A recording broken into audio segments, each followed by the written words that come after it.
Hello and welcome to Make It Happen with Will Polston. I'm Will Polston. This is episode number 109, and in this episode I'm joined by Matt Gallant.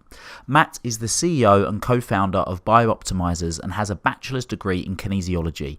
He's been a strength and conditioning coach for multiple pro athletes, a self-defense instructor, and has over 15 years experience formulating supplements. He's also a serial entrepreneur that's built over 13 profitable companies. And in this episode we're talking about achieving the God mode high performance state. So Matt, welcome to the show. Great to be here. So I have been extremely interested in health optimization, performance optimization for a very long time. And we've had some great guests on the show, but you have taken things to a whole nother level, personally, professionally, in terms of what you've done, the knowledge, the experience, and obviously the products that you produce in the incredible company that you've got. But one of the things that I heard you say once, which is really stuck with me, is that more isn't better. Optimum is better. Correct. And I think in sort of the world of personal development and entrepreneurship and everyone that's looking to become better, quite often it is more about doing more, whereas obviously your stance comes from sort of optimum. So where does that sort of originate from? Is that born out of something sort of in terms of a pain or a challenge that you come up against that meant that was the case? Yeah, I was born with the wiring to be an alcoholic and an addict, and my journey with addiction started when I was 12. So I'm hardwired to feel that more is better. I mean, some people call addiction the disease of more. And obviously I saw where that led me. I hit my bottom when I was 32. I've been sober now for 12 years. So that was my first lesson that more, that more isn't better, right? I mean, my life pretty much fell apart as a result of that. But as we started looking at every different molecule, even things like vitamins, you can easily get past an optimal point and start suffering consequences. So with every single nutrient in the body, and again, it changes person to person. So depending on your genetics, because some people have mutations that make it more difficult to create certain molecules in the body. So those people need to supplement with more. If you're really active, you probably need more. If you sweat a lot, you need more. There's all these different variables, but the goal is to get to optimal. And if you get a blood test, for an example, you'll see a range. Like for testosterone, as an example, sometimes it's 300 to 1,000 or 800. Well, ask any man that's ever taken their testosterone from a 300 to a 600 or 700. They just feel like a different human being, right? They're a different version of themselves, a better version. And of course, when you start getting past 1,000 plus, then you can start suffering side effects and other consequences. So yeah, what we just found over time is that with every single thing, there is an optimal range, and the goal is to get there. And that's why, companies called Bio-Optimizers, biological optimization. So we've been really just focusing on what is the optimal dose of things. And sometimes it's a lot higher than most people think. With supplement recommendations on the bottle, for an example, those are usually on the conservative side. Now, not everything you can crank up, but just for an example, with one of our best-selling products, which is a proteolytic enzyme blend, we had bodybuilders eating 10,000 calories a day and using 100 capsules a day. They needed that much because they were eating that much food. So those are kind of extreme outliers, but same thing with magnesium. Like magnesium, there's the RDA, the recommended daily allowance that the governments recommend.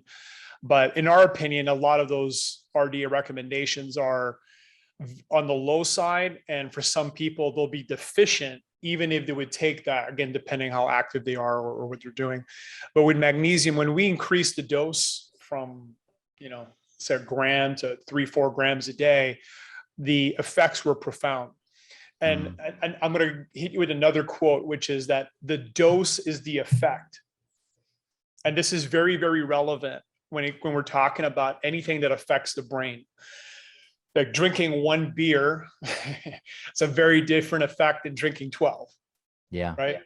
And that's what we find with all these molecules, again, especially the ones that impact the brain, that you really want to make sure that you're getting the right amount for each one, because if you get past that, then you're going from optimal to suboptimal to consequences. And I think what you said there about the dosage, it's so key, because you've used the example of alcohol. You could use it in vaccines. I mean, a very apt word at the moment. You know, if you have too much of something, it's going to kill you. If you have just enough, then it's going to provide a vaccine, apparently, of something, right? So it's being able to have that element and being able to use those. And one of the things you mentioned about magnesium. So I had I want to say Geneva Diagnostics, I can't quite remember, here in the UK, quite an extensive health study, you know, lots of bloods and everything. And it came back that I was really deficient in magnesium, which out of all of the different things that it told me, that was what I was most, which surprised me, because I'd been taking magnesium as a supplement for years. But it was only then when I went through with the consultant, they said, well, no, what you've been taking, to maintain, you need to be taking double that amount, just because of my lifestyle and how I operate and how that functions, really. So for people that supplements, the world of supplements and nootropics and everything that you guys do at Bio-Optimisers can be a bit of a minefield, because as you say, the dosage for one person could be just the perfect amount. For somebody else, it could be way too much.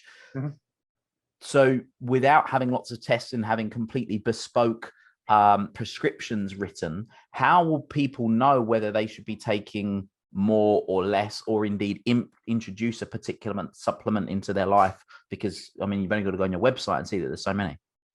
That's a great question. I love that question. First of all, there's subjective experience, and that's not always usable. But let's use magnesium as an example. In our best-selling product is called Magnesium Breakthrough, 7 different mags with cofactors to maximize absorption. When people go from, let's just say magnesium deficient, and they load, and it usually takes 4 to 6 weeks, your experience of reality will go from sympathetic, which is like a fight, flight, freeze response, to parasympathetic. You're going to be calm and you're going to be in a Zen state almost all the time. So that's an example of a subjective experience. That's not always the case. And that's where blood tests come in. Blood tests, looking at your biomarkers, I think it's something people should do probably about every 6 months. If you're doing aggressive changes with your supplements, your diets, your lifestyle, then maybe every 3 months, just to make sure that things aren't getting out of whack. But one of the most profound things, and it sounds like you were doing that, and we're big fans of it, and we're working on making this more accessible and more insightful for people, which is genetic tests. So now talking about 23andMe, which tells you, which part of the world your genetics are from. What's more important here is looking at either nutrigenomics, which is the genes that affect your ability to process food, or mutations that will impact certain nutrients and your ability to absorb them or process them or convert them or create them.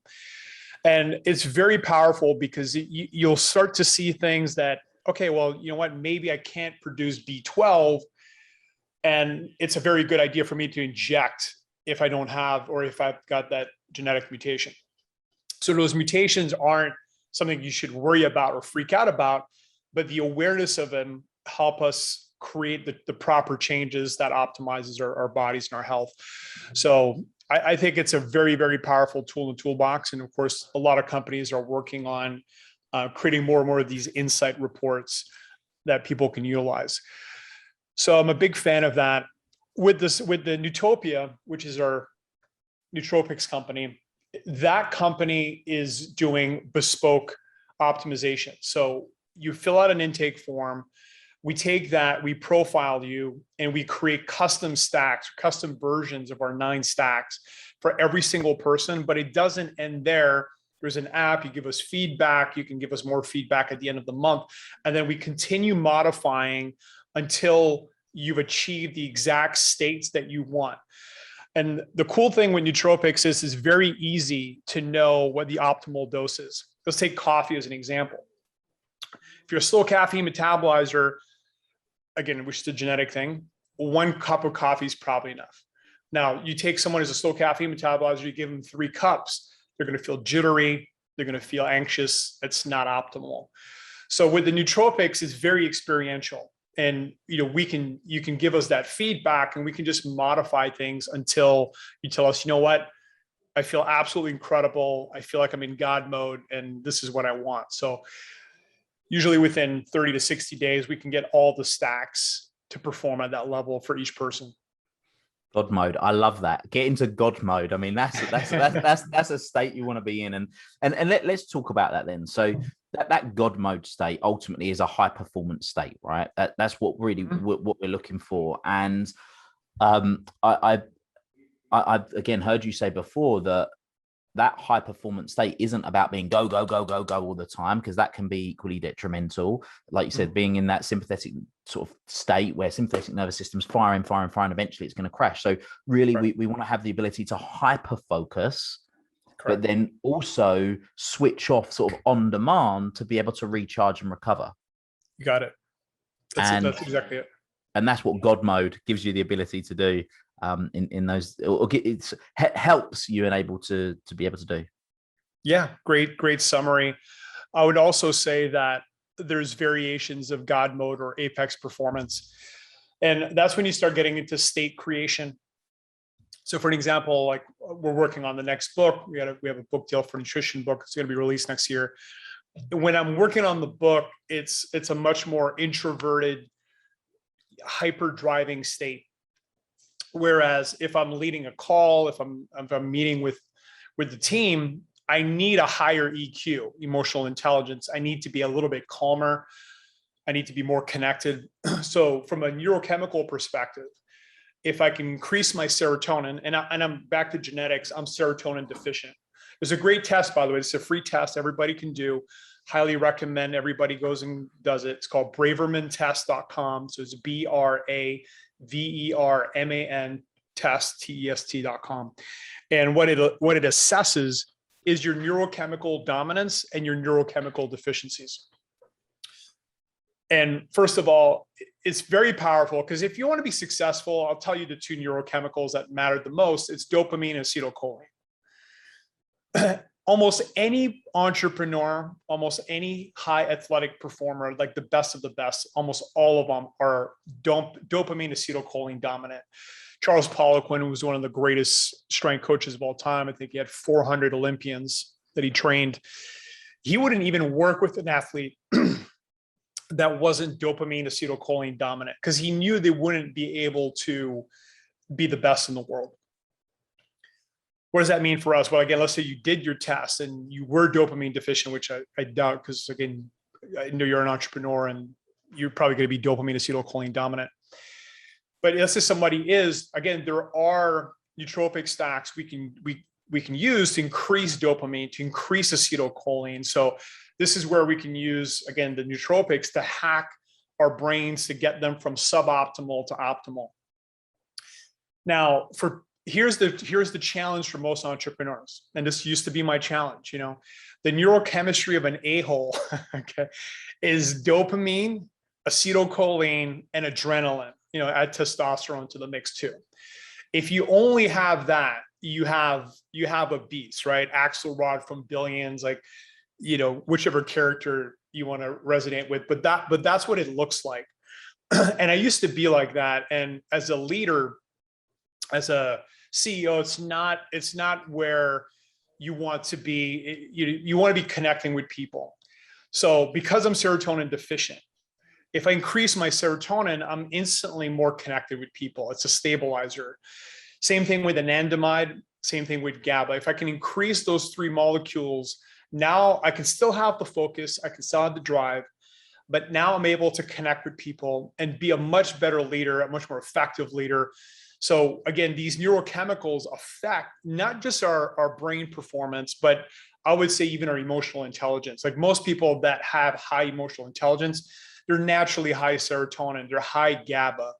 So for those of us that are deficient in those, it can transform our ability to be a great connector or leader. Even at events, even for you as a podcast host, like I'm slightly naturally introverted. I can go from introverted to extroverted by just increasing GABA, serotonin, anandamide, now I could go to an event I could just did last weekend and want to talk to people and connect with people and enjoy it instead of being a drain. So those are just some of the many things we can do by optimizing our neurochemistry.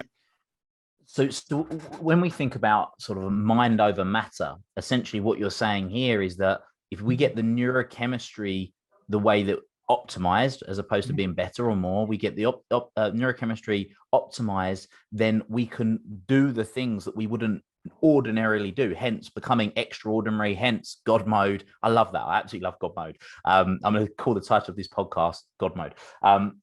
It is an enabling you to be able to do those things, right? So, but at what point do you think that mindset, which is a very, very broad topic, plays the role in enhancing performance? Like they'll get to a point where you could be optimized physically in all the way that you want, but if your mindset's not in the game, then you're not going to perform. But equally, you could have your mindset and only get so far, because so which comes first? Is it a chicken or an egg, or what's the situation there?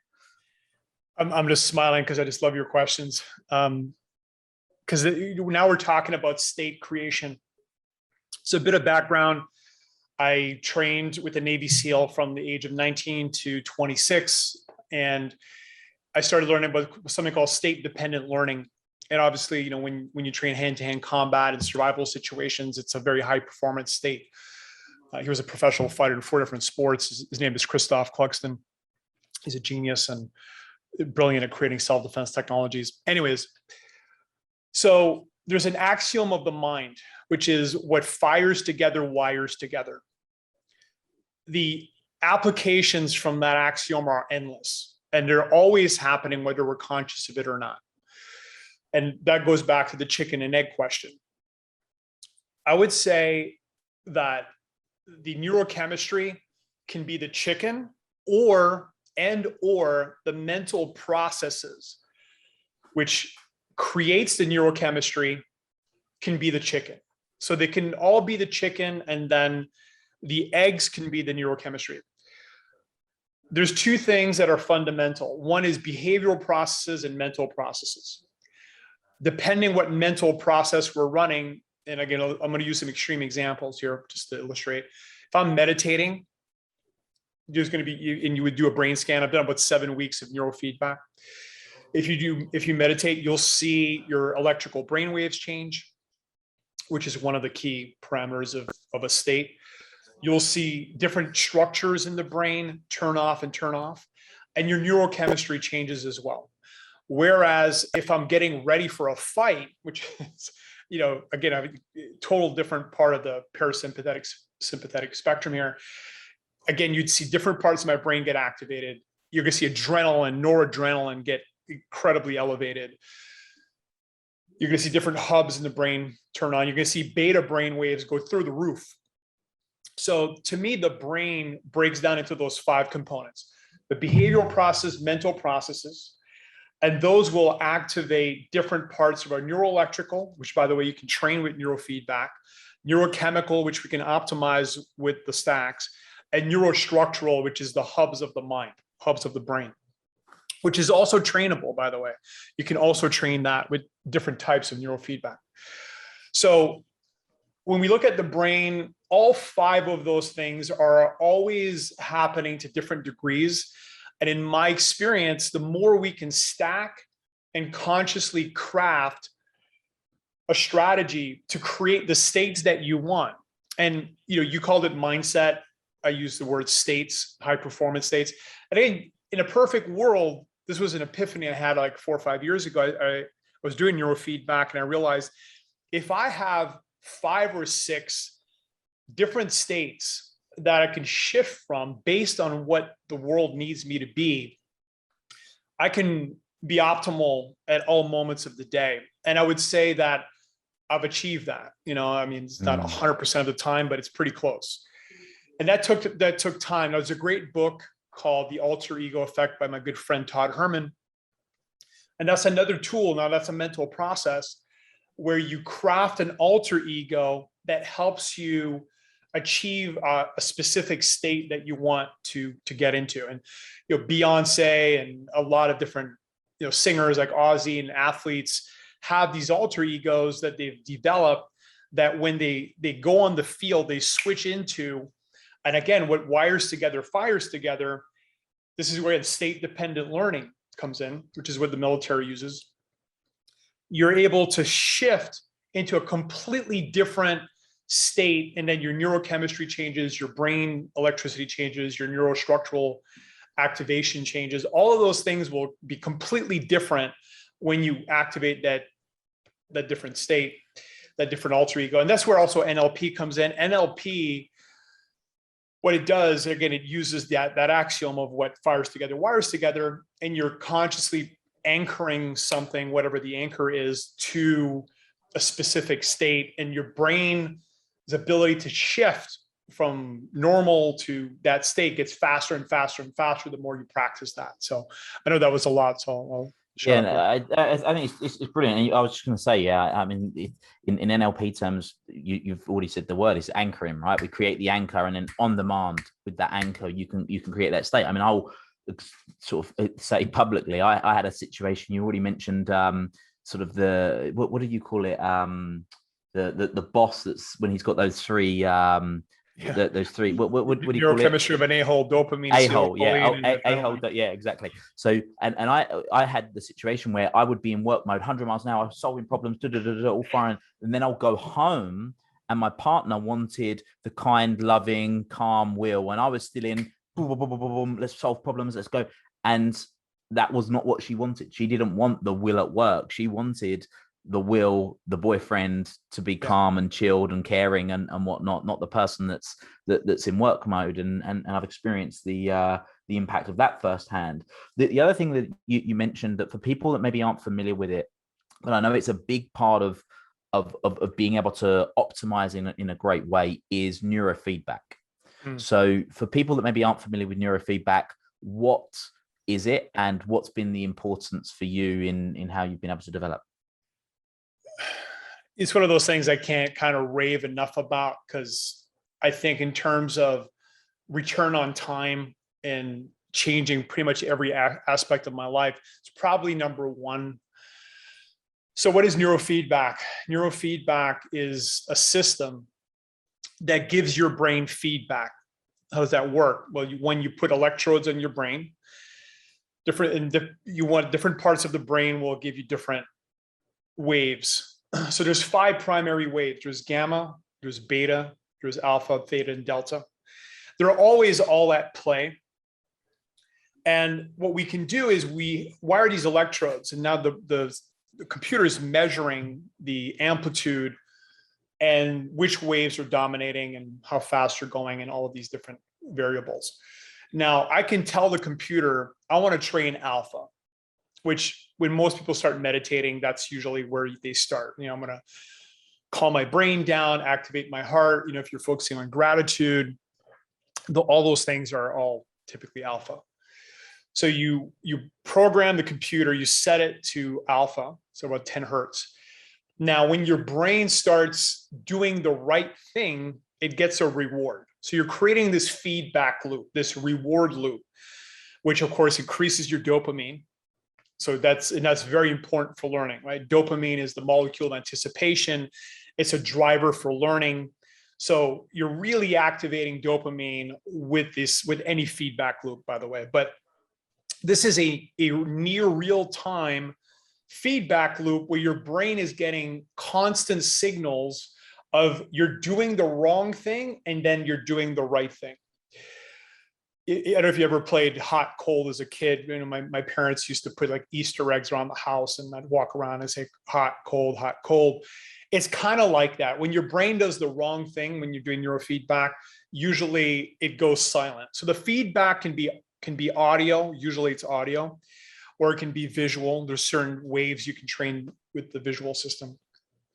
But you're getting feedback, and again, you're learning constantly. So if you're increasing your amplitude of alpha, you're going to get rewards. If you're achieving what's called synchrony, which is your right left brain firing together, you get a different reward.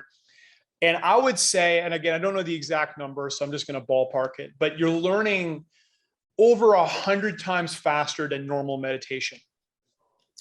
I don't think that's an exaggeration. I struggled for meditation for years and years, like probably 4 or 5 years, where I would do guided meditations and group meditations, and I'd try to meditate on my own. It just felt like a struggle and felt like I wasn't really going anywhere.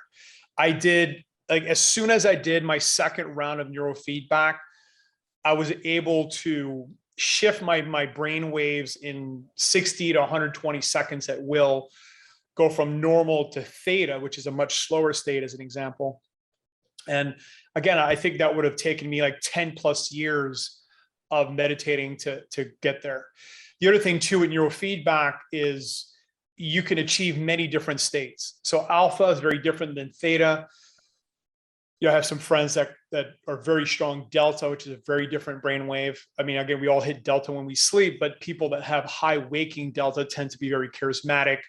Also, people that achieve samadhi, which is a very high spiritual state, usually their delta explodes. Then you've got gamma.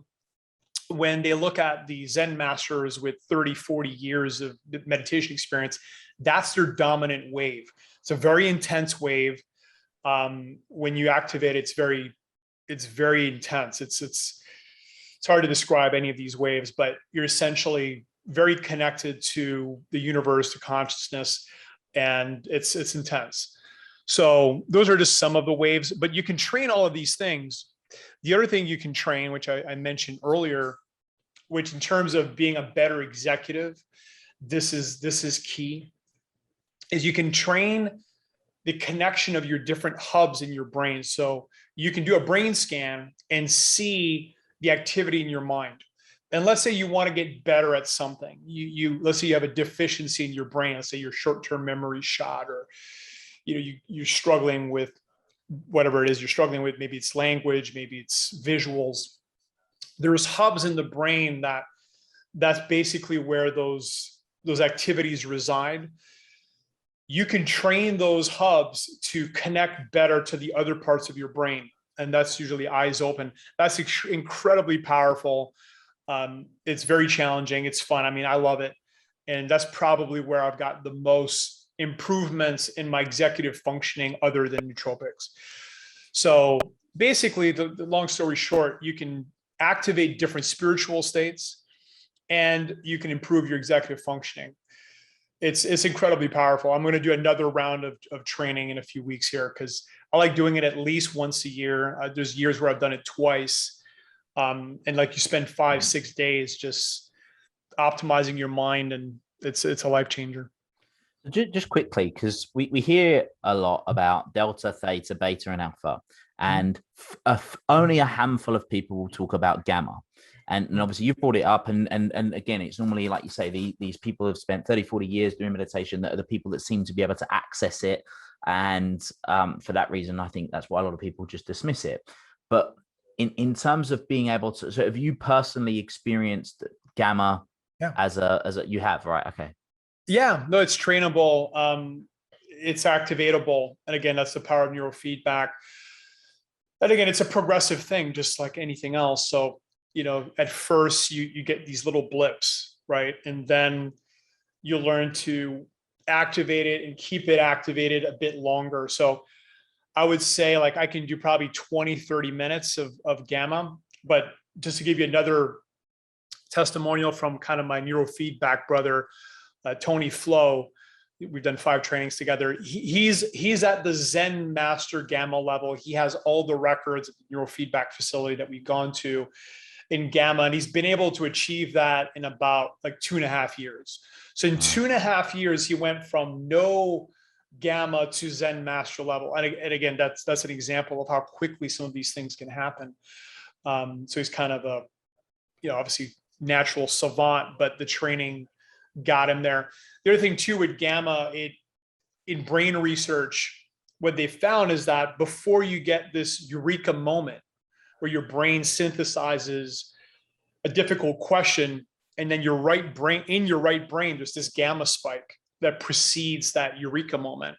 So in terms of insights and, I would say, genius breakthroughs, gamma seems to be a very important part of that.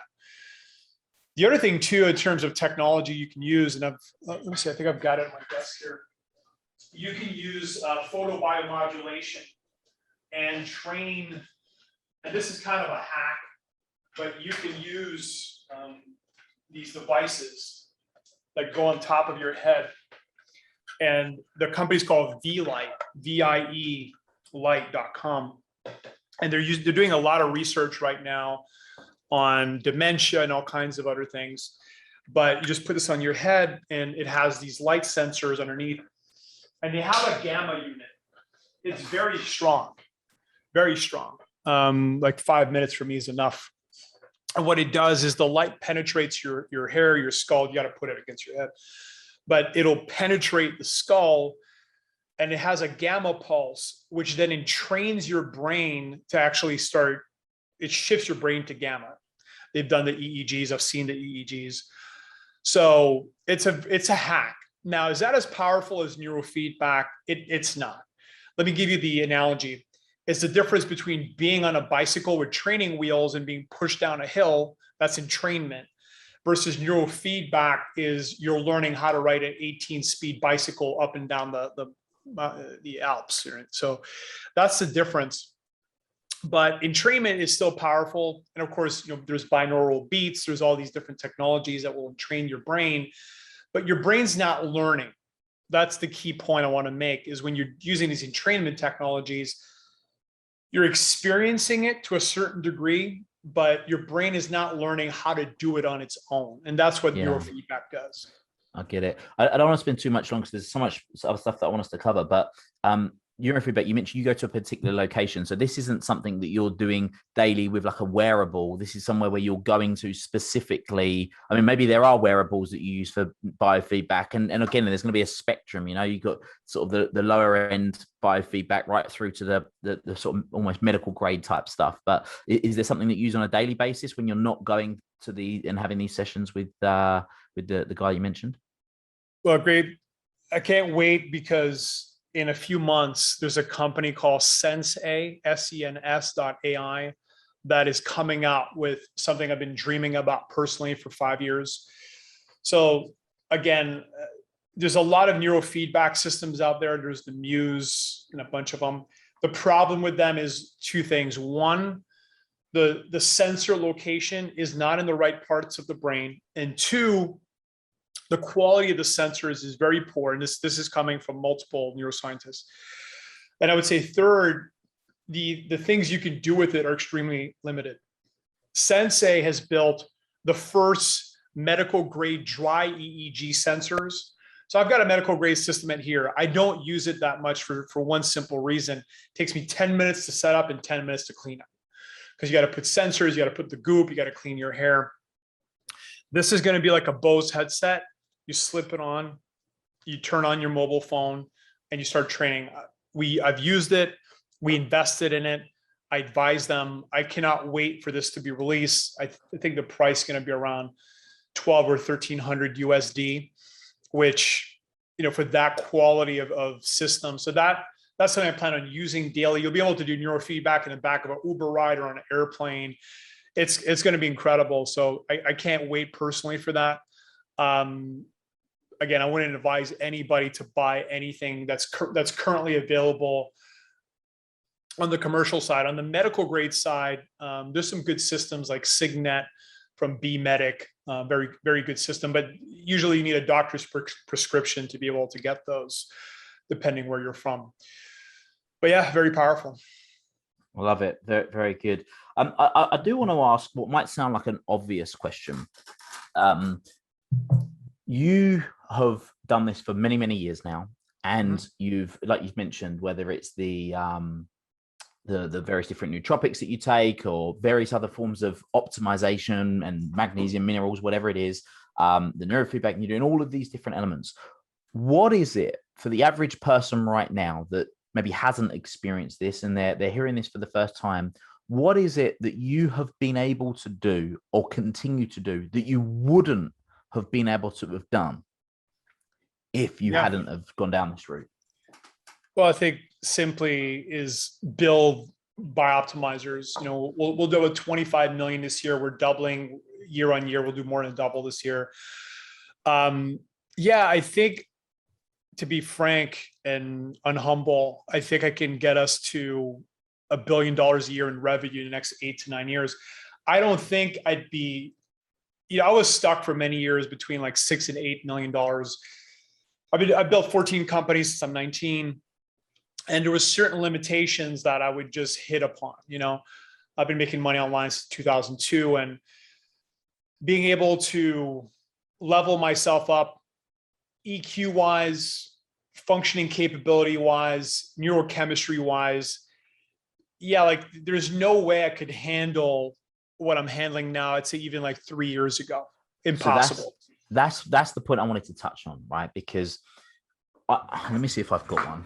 I normally have one. I've got one here, right? So this, for those of you that are watching this on YouTube, you can see this. For those of you that aren't, then you can't see this. So what I've got in front of my hand is an elastic band. Now, this elastic band, if I stretch this elastic band and I keep stretching this elastic band, it's going to snap, right? If it's just in its normal state, it doesn't really have any function. I know you can't do anything with it.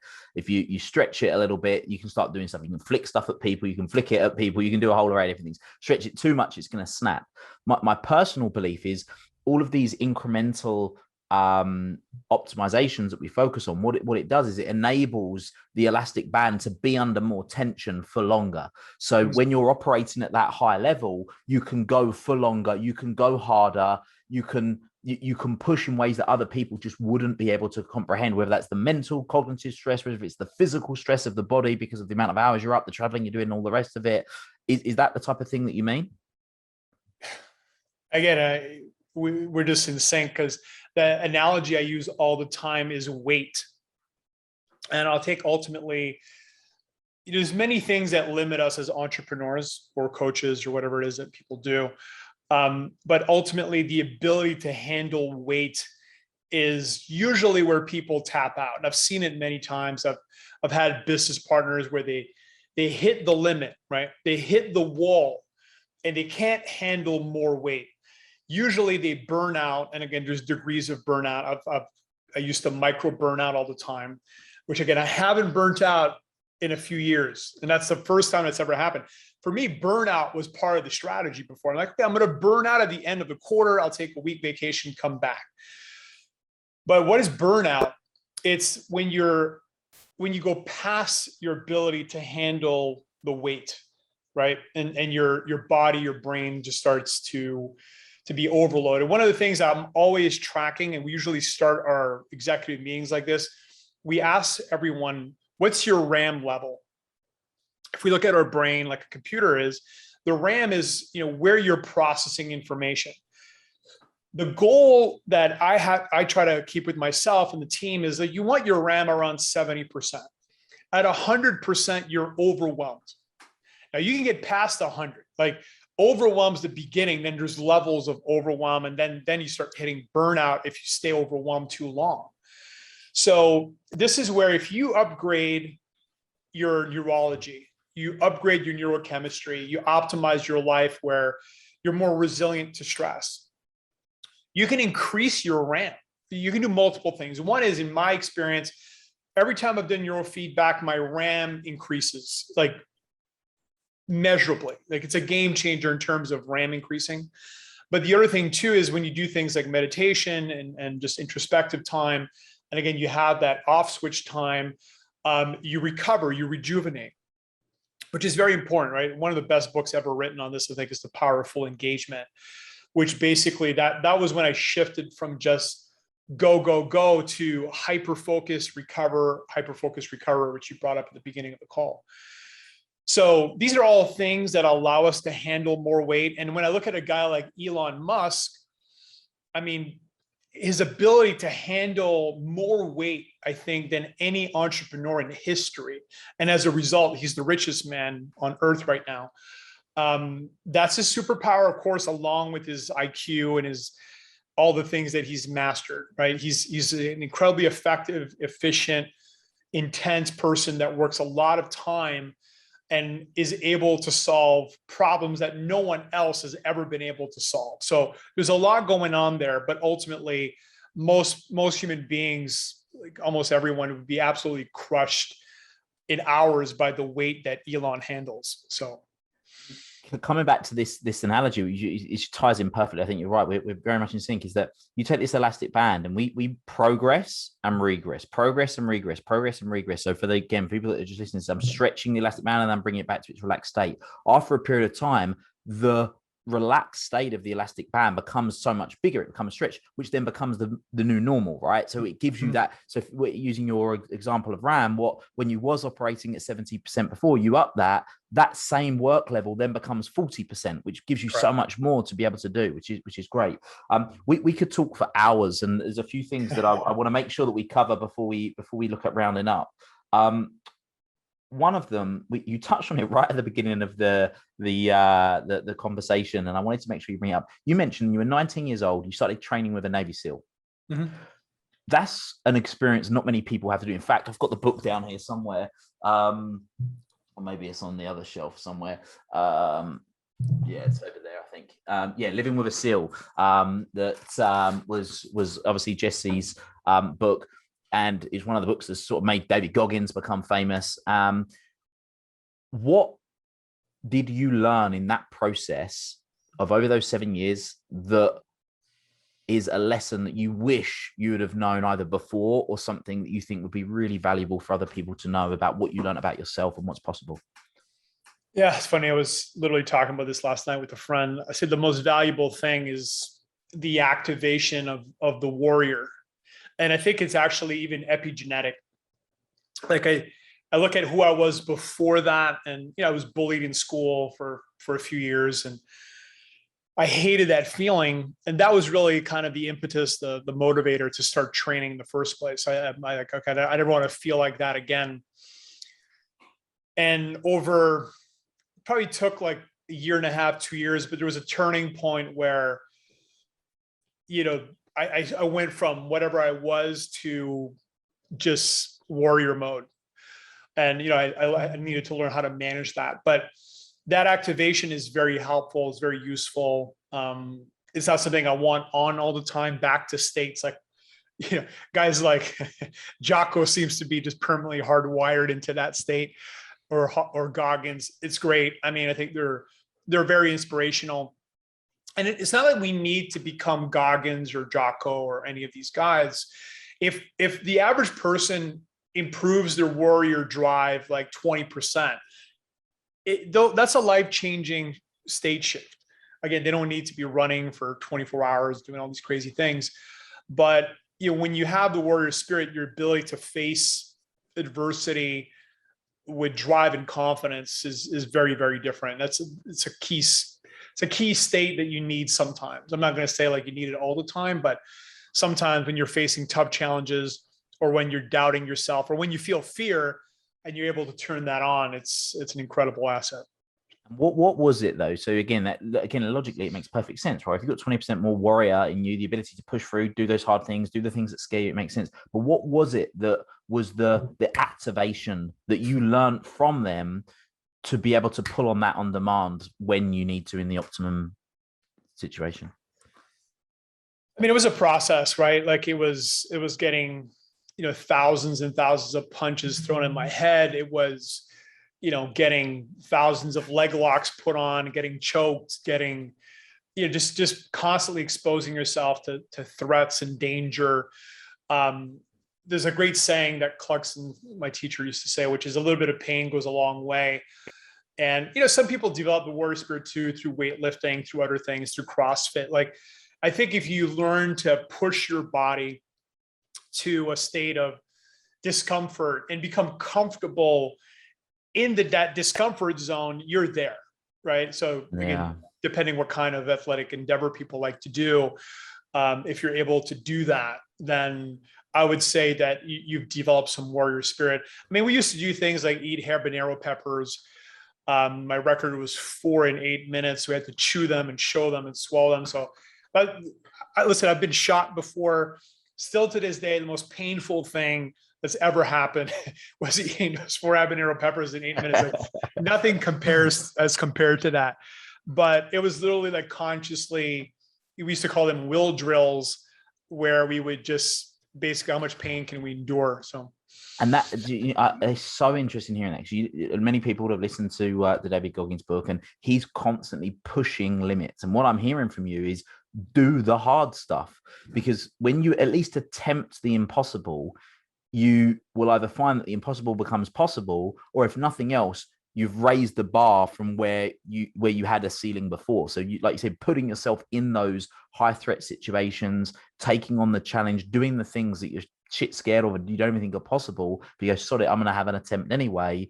You learn new things about it. So that's really interesting. Thank you for covering that. I just want to add one key comment, because there's an X factor that we understand now, and I'm going to give all credit to Dr. Andrew Huberman, who's just brilliant. He's, I think, one of the greatest science teachers on the planet right now, if not the best. And what he talks about is there's a key neurochemical that allows Goggins and anyone that is facing adversity, that allows them to drive through it. And it's dopamine, because what the dopamine does, it attenuates, it pushes down the noradrenaline. So when you're facing a threat, your noradrenaline gets elevated, it gets increased, which is good to a certain level. But when it gets past optimal and it gets too high, that's where animals and humans quit. Now, people that have learned to push themselves to superhuman levels of pain, effort, what they're masters of is creating these dopamine loops. And the key thing that they've hardwired is that, and it's a classic cliche, but no pain, no gain. They've hardwired that as a truth. So when they're experiencing pain, they're getting dopamine, right? They feel like they're winning when they're achieving pain, which is, again, something I learned. I started bodybuilding when I was 16, and watched Arnold Schwarzenegger, no pain, no gain, and Tom Platz and all these guys that just preach the value of pain. And I hardwired that, and I was able to just squat till I dropped on the floor and just do some things that I don't think, if I hadn't accepted that as a core belief, I would not have been able to do that. I don't think it's possible. And if you look at all the most hardcore trainers, and in Goggins, one of the best examples, the more he's suffering, the more he feels he's winning. That's his belief system, and that gives him the dopamine to keep going. And that there, and this one, I mean, we could talk on this for hours. When we were talking before about chicken or an egg, I have a belief. So I don't really want to go too much down the rabbit hole of mental health and things like that. But when a lot of people have poor mental health, then obviously certain biochemicals are out of balance. What people try to do is they try to fix the biochemistry rather than the thinking or actions that are at the root cause, because the biochemical situation, whatever it is the symptom of the other stuff that's not happened, right? So in that instance, what we're saying is it's his belief. If he believes that pain equals gain, that is what's then creating the dopamine.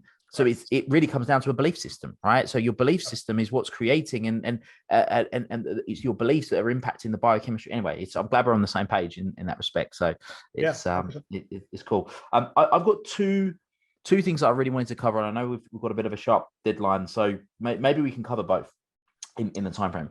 One of the things I wanted to talk about was we're talking about belief systems and ways of thinking. There's I'm a big fan of using a process with my clients to be able to attain optimal states of thinking, getting into a true, and I say true, state of gratitude. Mm-hmm. How have you found that using processes like gratitude and random acts of kindness and these types of things have played a role in your own high performance, and then how does that link in with the likes of Nootopia and the great stuff that you do with all the supplements as well?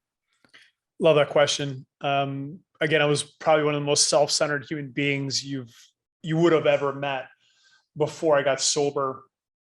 And in the program, recovery, there's an incredible emphasis on gratitude. And it was a journey, first, like, you say things like thank you, and then you go through the mental process of what am I grateful for? And over time, I started experiencing gratitude in my body. Usually around my heart, there's a warmth, there's an activation, there's neurochemically, there's probably an anandamide that comes from that. And like, I'm part of a gratitude WhatsApp group with some friends, and I share my gratitude list almost every day. And then there's another level where you feel you're winning all the time. And that's where I would say I'm at like 99% of the time, where like the gratitude is hardwired. And if you're hanging out, if we ever hang out together and we're having a cool experience, I'll usually ask, hey, are we winning, Will?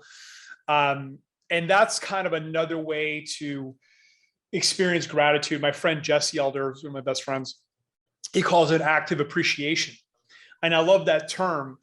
He prefers that over gratitude, and it's just actively appreciating all the things that are constantly happening. Like I'm actively appreciating this conversation, the fact that I'm actively appreciating what you're doing for the world, the fact that you're sharing cool information. I'm actively appreciating the level that you're at because it leads to great questions, great conversations, and people can learn. So that is hardwired, but it was a journey. And by the way, when you do neurofeedback and you want to train alpha, there's a few mental processes that you do to get to see what works for people to increase alpha, and gratitude is one of them. So when you increase gratitude, typically your alpha will explode with it. So again, it changes these mental processes, it changes our neurochemistry, it changes our brain waves, and shifts us into completely different states. So yeah, learning to build a really powerful gratitude process, I think, is paramount to being your best version of yourself. Absolutely. One of the things I love to say is there's two ways that you can get into gratitude. The majority of the people live the former, which is to get what you want, or the other, which is what sort of, in my opinion, the masters use, and clearly you do, is to want what you have. Mm-hmm. And if you want what you have, then you can be grateful for that, regardless of the situation, the pros and the cons, and see the positives and the negatives, and get into that state of balance. Equilibrium is a really, really powerful state to be in. And the one final thing that I wanted to touch on before we look at rounding up and directing people to find out about Bio-Optimizers and Nootopia and all the great stuff that they can get access to, that no doubt we've sparked some curiosity about. I believe that the mind, certainly the conscious mind, is like 5%, and the subconscious mind is like the 95%. But I believe that the 95%, the subconscious, is stored in the body. And when people have challenging times like trauma and things like that, and it's stored in the body, how, if any ways, can the various different supplements that Bio-Optimizers offer help release the trauma, or help at a cellular level to deal with that kind of stuff? Well, again, this is one of the topics that on a personal level, I'm the most passionate about, which is processing and healing traumas. The best book on this topic, bar none, in my opinion, is The Body Keeps the Score. And your conception of it is very accurate. When trauma happens, there's 4 things that needs to be in place for trauma to happen. 1, it's a painful experience. 2, it's unexpected. 3, they did not have the tools to process it. And 4, they felt alone. When those 4 conditions are active, and again, if you look at our childhood or different parts of our life, I mean, most of us have 300 to 500 of those experiences, and they're called, little traumas. Of course, sometimes there's very, very traumatic experiences, physical trauma, abuse, and they call those big traumas. But the little traumas affect us massively. When we talk about reactivity, what happens is our amygdala is looking for similar threats of things that hurt us in the past. And that guy cuts you off in traffic, and you just react. Or your girlfriend, your wife says a comment, and it reminded you of something your mother said that hurt you, and then you just react. All of these things come down to stored trauma. Here's, in my opinion, the axiom of healing trauma. And there's many ways to do it, but I'll give you what I think is the 30,000-foot view. You must bring up the painful sensation, re-experience it somatically with your body, but you must shift your nervous system to parasympathetic. So in terms of nutrients that can help that, magnesium is the key one. That is the one thing that can really shift you. But again, EFT, which I'm certified in, is very powerful to shift to parasympathetic. EMDR is powerful. Neurofeedback is incredibly powerful, specifically alpha. So typically the first thing that you do is you process trauma with the neurofeedback, they're very synergistic, because when you forgive yourself or forgive someone else, there's this huge alpha spike that happens. And alpha shifts you to parasympathetic. So they're symbiotically, synergistically increasing each other. The more alpha you increase, the more effective the forgiveness is. The more effective the forgiveness is, the more increasing your alpha, then the neurofeedback amplifies that. So, there's many different ways to achieve the results, but ultimately, I've done over 500 writing it down and clearing it, either using EFT, neurofeedback, somatic processing, or whatever thing. And my reactivity has no exaggeration, dropped by 99+%. Like, there's almost no reactivity sometimes.